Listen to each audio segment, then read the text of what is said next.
અમદાવાદમાં CA intermediate પરીક્ષાનું પરિણામ જાહેર થઈ ગયું છે, જેમાં ટોપ 10માં અમદાવાદમાં 2 વિદ્યાર્થીઓએ બાજી મારી છે, જેમાં મોક્ષ રાઠોડે સીએ ઇન્ટરમીડિયેટમાં 5મો ક્રમાંક મેળવ્યો છે.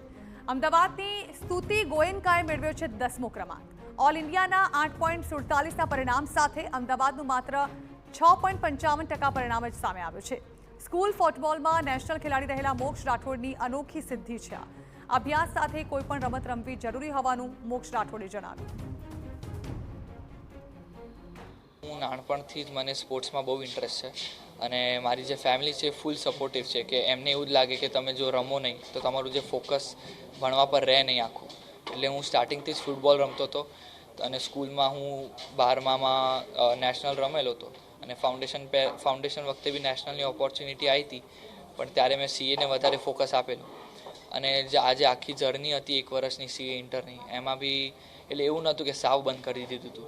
चार्टर्ड अकाउंटेंसी का एग्ज़ाम है तो कंपटीशन तो होगा ही, तो इस कंपटीशन को के लिए प्रिपेयर होने का सबसे बेस्ट तरीका यही है कि आप कंसिस्टेंटली डिसिप्लिन के साथ पढ़ते रहें. हर दिन 10 से 12 घंटे आप पुट इन करें एफर्ट इफेक्टिव स्टडी के, और अच्छे से डिसिप्लिन से काम करेंगे तो ही आप क्लियर कर सकते हैं ढंग से.